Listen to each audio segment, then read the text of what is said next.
Tritinoning pasewakan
Om Ilahing Astu Namasidam Mayangkara sawise satata lenggah padha kanthi harja peswani Hanuman. Duh, Hyang Rama Dewagu nggih. Inggih, Mremban. Awit mundi pangestu paduka Mremban ulus raharja pisuhan kula kejawi saking menika. Ing abdi pun Hanuman ngaturaken sumangga ing pangabekti mugi kunjuk wonten ngarsa paduka Mremban. Ya Hanuman iya. Jeneng sira ngaturake pangabekti wis dak tampa. Akarya bombong ing penggalih mung wae pangestuku wae tampanana Hanuman. Ih. Sanget anggen kula mundi dadosa jimat pariwih. Semono uga jajal reka bayune raseksa. Dikepara ngarsa nggonira marak sowan. Inggih, ngestakaken dawuh. Ngaturaken pabekti Mremban. Ya wis dak tampa kanthi sukaning manah. Mengko dhisik Hanuman. Kaya sawetara nggonira sak kadang bayu. Tetruka mapan ning wukir kutha Runggu kene, mongko nitik liring ing netra cupra-cupri Brahmarasari sajake ana wigati tumuli matura paran wigatine Hanuman. Nggih. Kepareng matur wonten ngersanipun paduka Mremban. Nanging jumadung daduka mbok bilih wonten lepat atur kula manggi nyuwun lumunturing sih samudra pangasami. Ya Hanuman ora dadi apa. Sirna narasa wigih ringa-ringa Hanuman. Duh, jimatipun den kula. Hyang Adi Mremban. Pramila kula sekadang sami adedanggan wonten ngarsanipun Sang Maha Muni. Esdining manah kula boten sanes amung sumedya ngempek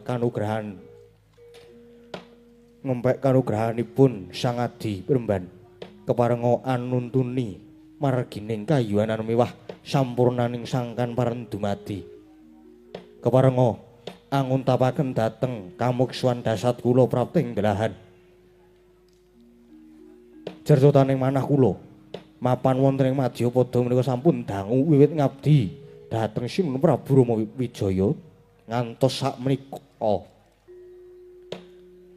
Sakti sampun rumaos sungkan tinitah ing Madyapada ingkang hanggung sinandhangan.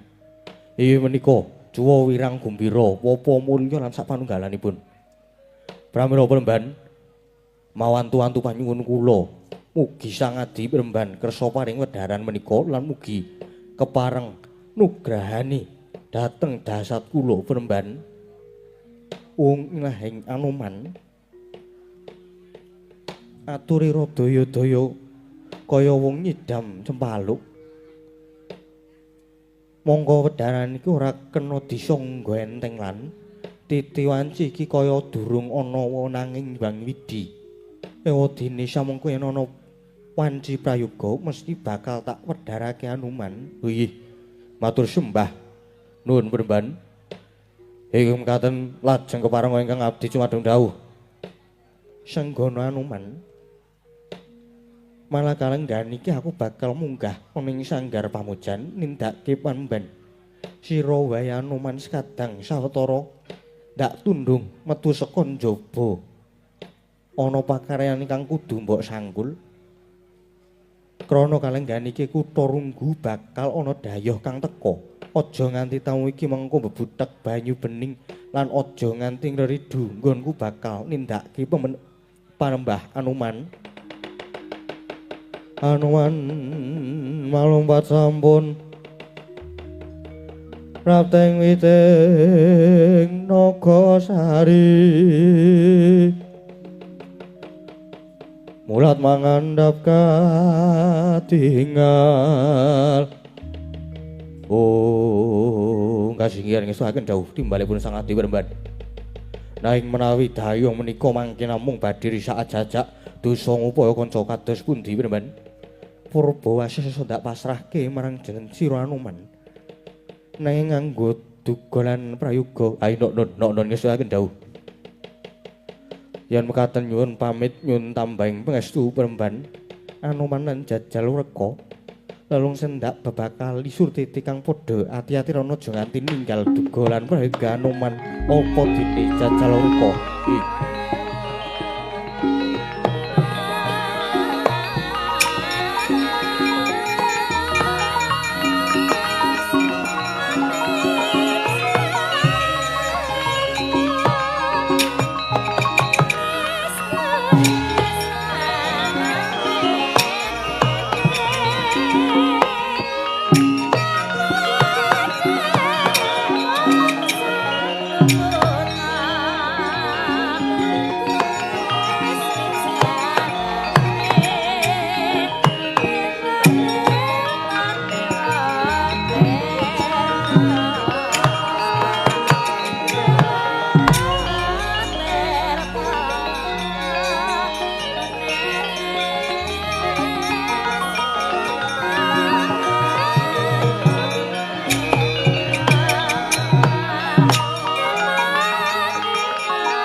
Sikra dadang gayo angkasa sira risang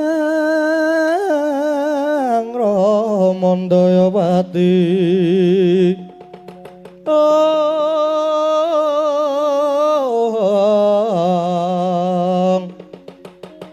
arane wil katasini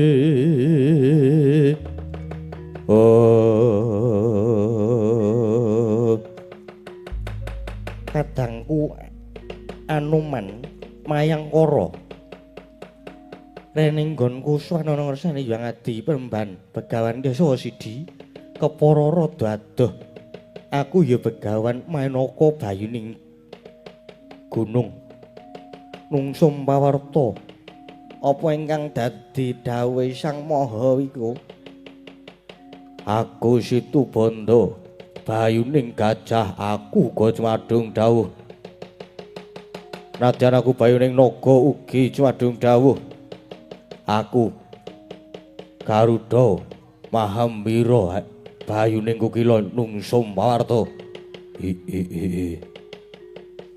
aku ya sowan kepara caket nanging kurang wijang enggal dawuhna Anuman kadangku bayu kabeh apa ingkang dadi krentek ing ati adewi kabeh wis ndak aturke ana ngersane Sang Maha Yogi ya Penemban Begawan Kesa Sidi ya kuwi nggone awake dhewe nyuwun supaya dituntun ana marganing kasampurnan nanging manut dawuh pangandikane iki pancen durung titi wancine para kadang bayu minta swarga marga isih akeh jejiban ingkang kudu disanggala ning Marcapada melu ngisas angkara murka budi candala mula kadang bayu padha sabar dhisik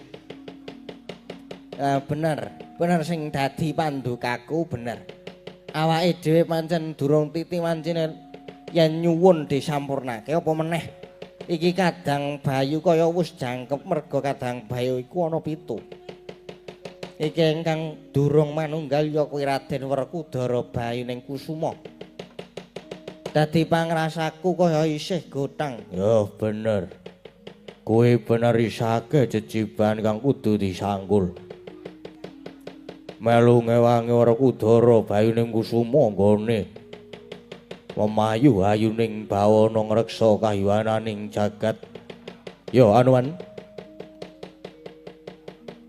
lan banjur wis sing dadi dawuh Sang Maha iku para kadang bayu malah iki mau Sang Maha iku dawuh marang para kadang bayu supaya mudhanana lengkahe ngarga Kutarunggu nanging merga manut pangandikane Kutarunggu kene bakal ketekan dayoh nanging dayoh iki mung bakal mbebudhek banyu bening para kadang bayu wis paringan purba wasesa supaya mbalekake utawa nrenggalani lan saka pandukaku tamu iki mesti ora mung ijen nanging nganti wadya bolos gelar sepapan yen pancen mengkono prayogane ayo gek dipethukke wis rasah dadak nganggo kesuwen ayo tinggal dipethukke wae sekirane gawe geger dihadapi bareng-bareng wis ayo bareng-bareng dipethukke ayo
ana sithik prawireng jurit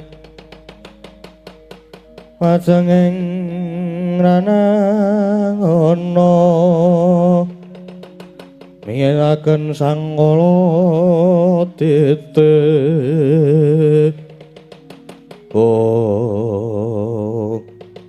Paman Haryo nembe badhe minggahing pertapan iki malah wonten wujude Wanara Seta nyegat lampah kula. Inggih, Nger. Mboten namung munyuk niku. Nika nggih enten butane ana sing sliwar-sliwer ning dhuwur. Niki arane kula kok bonbin. Bonbin kuwi apa?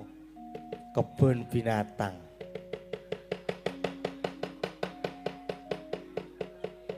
Apa sajake cantrike pancen wujude kewan-kewan? Ning ya ana butane barang. Kok ya gumun aku.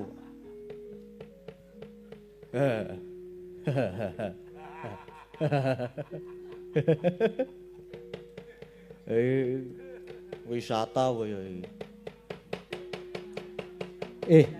mengko dhisik lagi arep munggah ana pertapan iki ana wujude kewan werna-werna.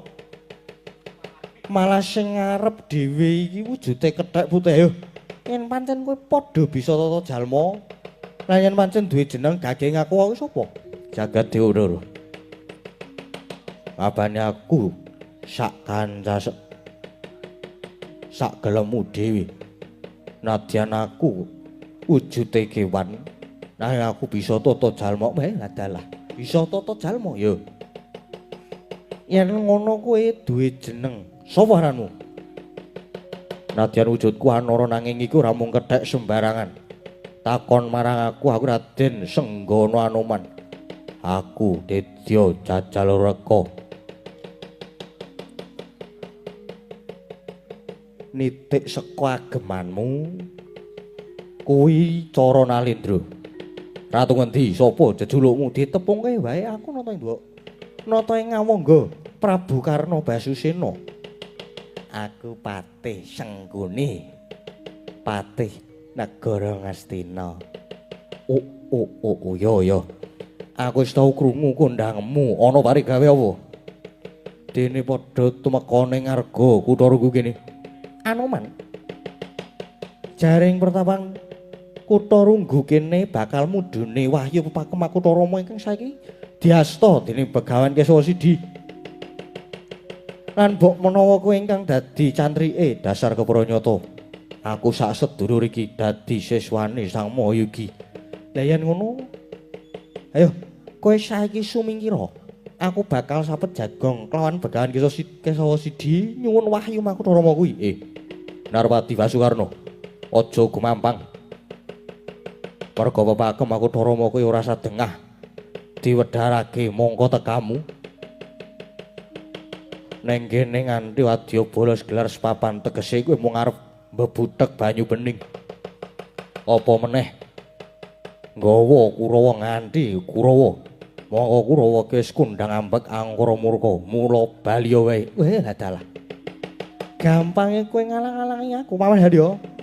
Kurawa mang dawuh nyingkirke kewan-kewan iki. Inggih sendika ngestahaken dawuh. Kurawa. Yo gek do nyambut gawe yo. Yo gek nyambut gawe man wis pun man minggir lak idak-idake man kowe man.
Methokke aku kowe jelek urip.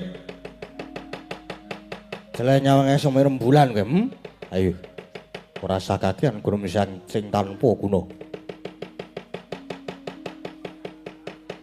Wani dening aku, Apa kowe wani dening aku? Apamu sing tau dene babu arep ngopo? Ora minggat saka ngarep aku tak tebak dadamu kene margane patimu. Leto ndasmu.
Mati. Mutiar. Mati. Ayo.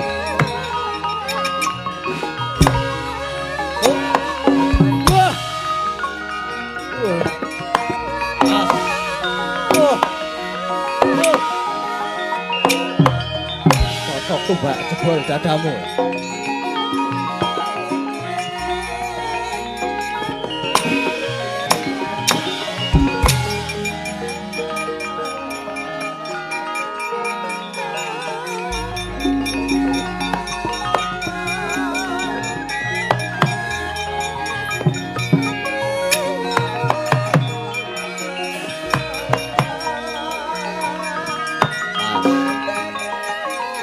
Rasaido, ojo itu.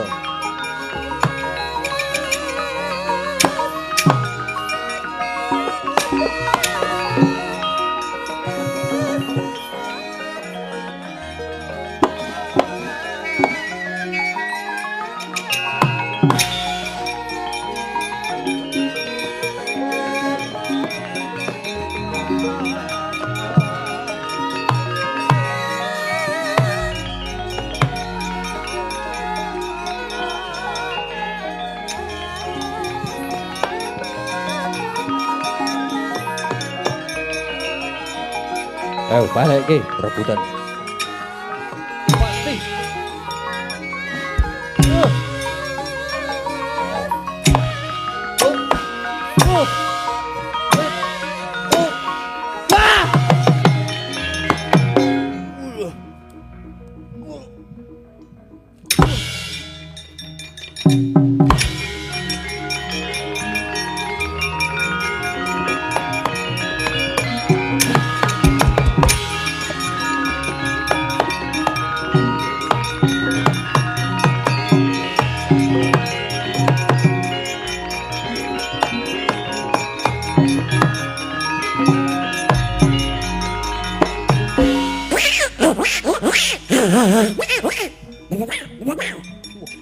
Yo, candak rica-rica itu.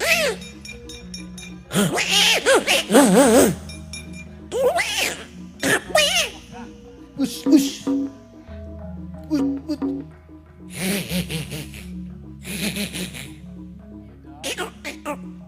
Wah, yo ngece kok iki.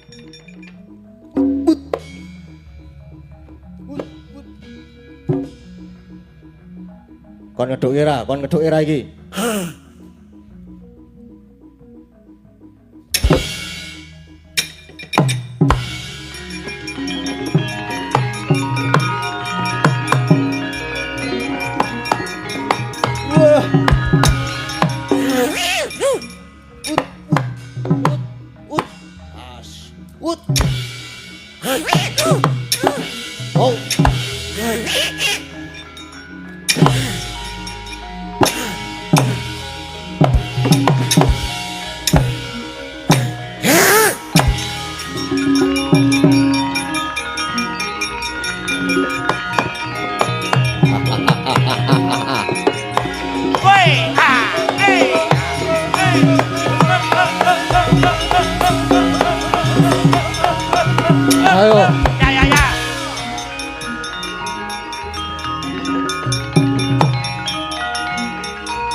Kurawa bubar maut mungsuh karo Anoman.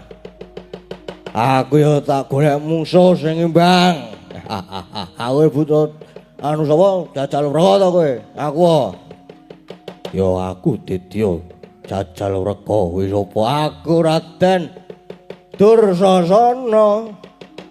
Ayo mungsuhmu karo Raden Dursasana. Ana sira tanggo bal-balan aku. Pajurine tak rimah-rimah untal malang.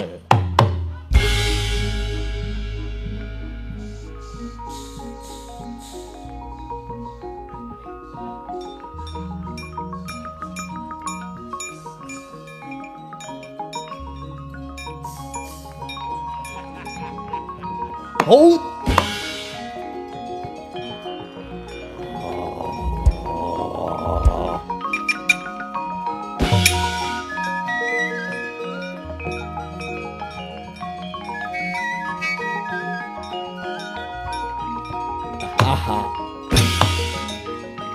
As. Wah. Wah.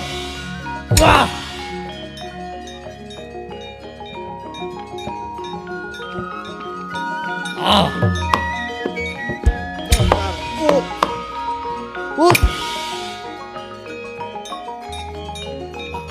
Awak rubuh. Sambat toy. Wah. Waduh.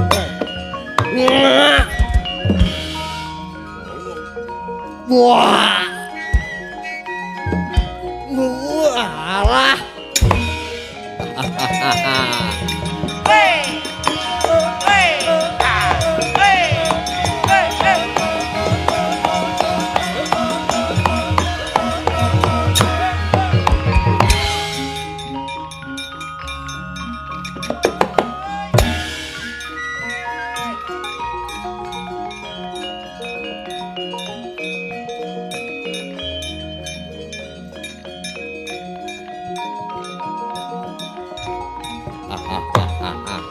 Ayo.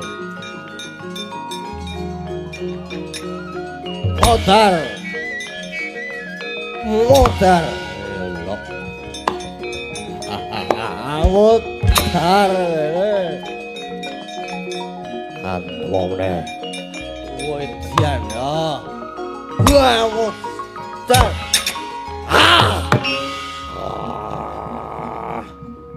Aduh.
Pripun ger? Jebul siswa-siswane Begawan Kesawa Sidhi ya ampuh. Nadyan wujude kewan-kewan ing boten saged disangga enteng. Kurawa bubar maut. Lah prayoginipun pripun niki? Paman. Salebeting sami Bandayuda niki wau kula miling-miling nyaketi pertapane Begawan Kesawa Sidhi. Lan cetha yen niki pepakem aku Rama mboten badhe dipun wedharaken. Lah nggih, nggih. Cetha mboten diwedharake. Cetha mboten diparingke. Lajeng kersanipun kula ajeng nyolong laku golek lenaning Begawan Kesawa Sidhi. badhe kula lepasi senjata kunta paman. Nggih, prayogi saat menika nggih. Mang lepaske nggih.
Jagadéwa Bathara ing atas Narpati Basukarna kek satriya lan senopati. Nanging lakok laku culika nglepaske gegaman. Monggo sing dituju sesembahanku Begawan iso sidian ngono. Tak saute pusakane karna kae.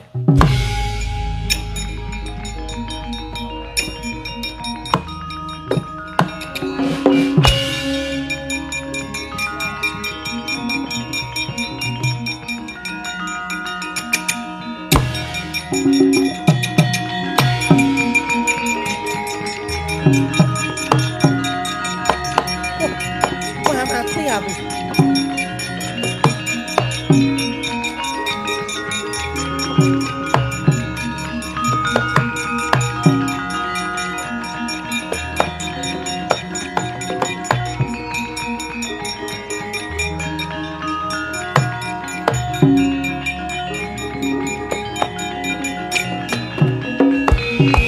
Man, pusaka senjata kunta malah disaut kalih Hanuman pindha dipurlasa bebayu kok. Monggo samenika pusaka ampuh. Monggo menika pusaka ampuh paringanipun Dewa Paman. Aduh, nggih. Lah lajeng kados pundi? Napa mundur kemawon Paman? Kurawa mangjawi mundur. Kula tak ten mriki mawon taunana widanana kula dereng ajeng wangsul. Yen dereng wangsul pusaka kula senjata Kyai Kunta.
Kang Cinarita sareng ing lampah ing sakwetaning negari Singgalapura wonten asramaning Pandhita Winastan Pertapan Tesana.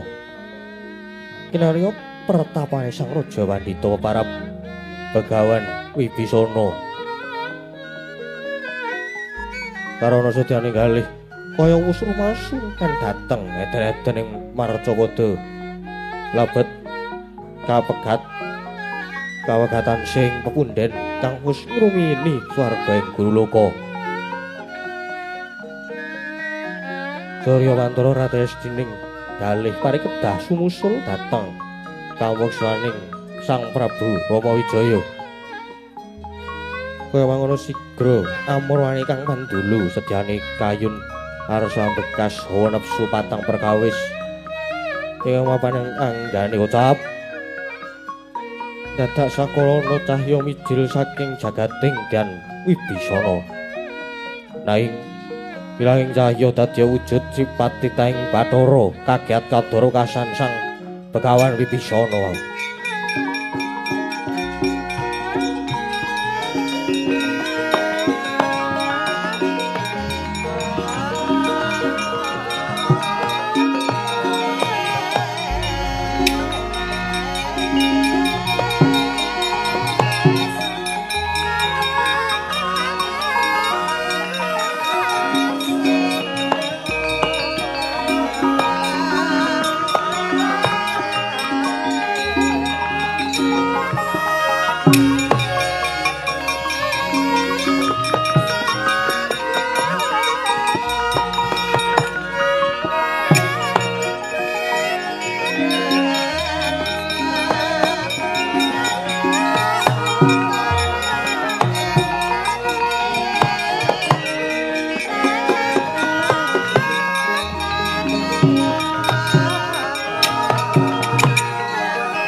Buta tata kadesaya Indraksa sara maruta Bawana-wana margana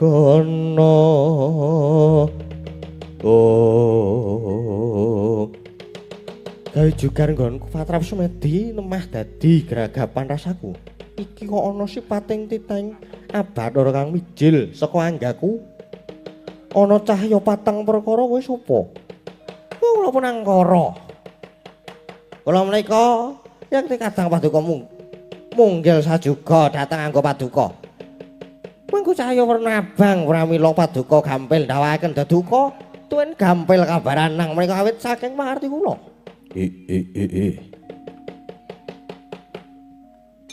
kula pun kadang paduka lunggil sajuga nami kula pun Ludara pramila paduka gadah rasa luwe kepengin dahar ngunjuk menika saking pakarti kula kula inggih kadang paduka munggil sajiwa nami kula Sukarda mengku cahya kuning pramila paduka gadah pepinginan ngadi sarira ngadi busana remen ulah asmara menika saking pakarti kula nadyan kula ugi kadang paduka mengku cahya seta nami kula pun nuraga pramila paduka gadah musik tumindak sesuci remen olah manembah jati dadi kowe kabeh kadangku caturwarna. Lho nggih. Duh Sang Perban. Widbol mridil wonten ing Madyapada kula kadang menika sampun nunggil sajiwa kaliyan angga paduka. Kepengin nanging kenging menapa wekdal mangke paduka pengkas. Kenging menapa paduka tega dhateng kula. Kadangku caturwarna. ora teges aku tega marang kowe kabeh kuwi ora.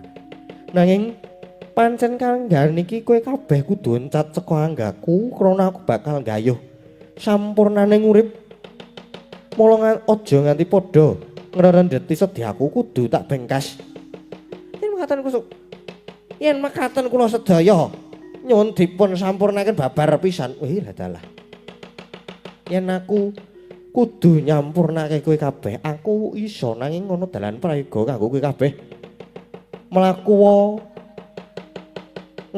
ngetan benere mengko yen ketemu satriya bagus ngaku satriya saka Madukara kekasih Raden Arjuna ya Raden Janaka kowe kabeh padha njaluk sampurna lan tak lilani supaya manitis marang satriya iku. Oh nggih, matur semanun.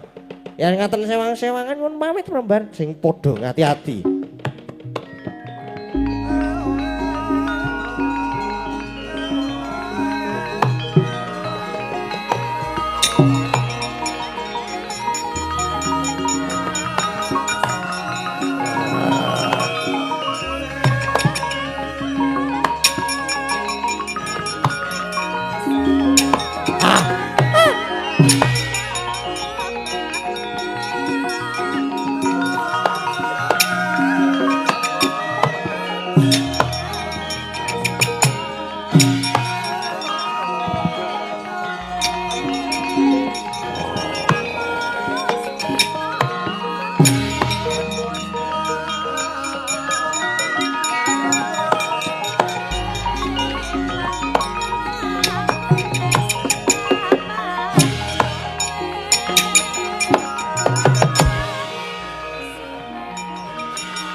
saya dalu aras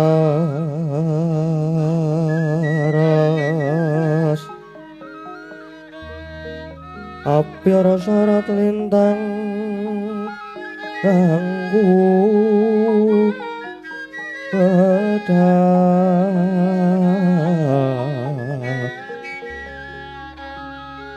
titi sonya madya ratri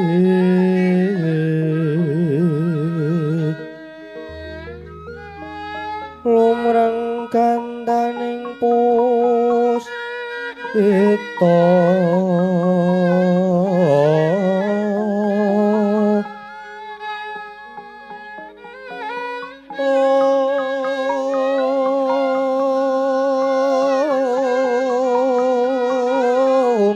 karanggian putyandi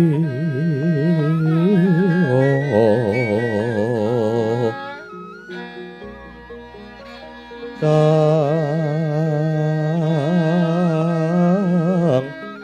ijo wara brangang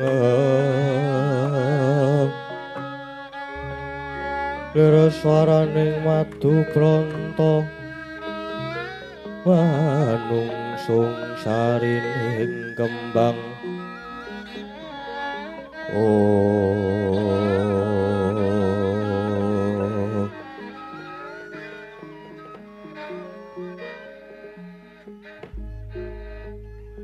sirping sangang ngaraka gumantos sing dalu jroning ratiri dereng wonten ingkang kacarita amung sanggewang Pertawa Pati ingkang jembrul saking Brangwedan nadyan karengan megarso gunung-gunung parandene bisa merbawani jagat raya dupi tatas ing kamantian dewasane nengna wau kawuwusa ngancin wis ngancik gara Sukramangkara tumpamenda tete kaloba sumawara cita anggara katra putra maisaras atimintuna ekatwi tricatura panca cacapta hasra asdana tasa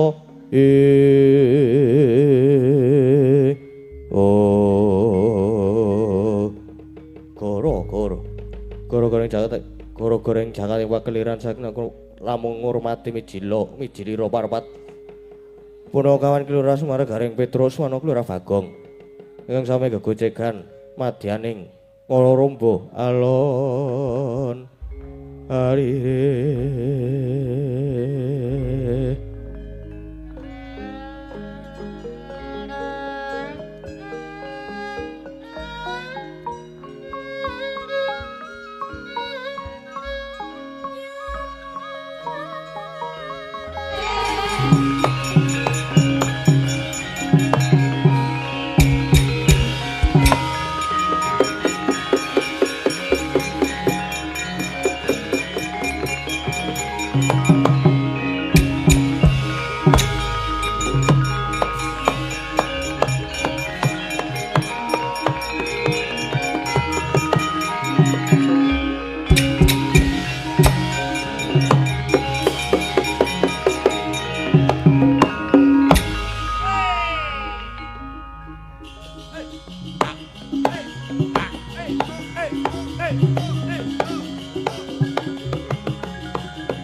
Thank you.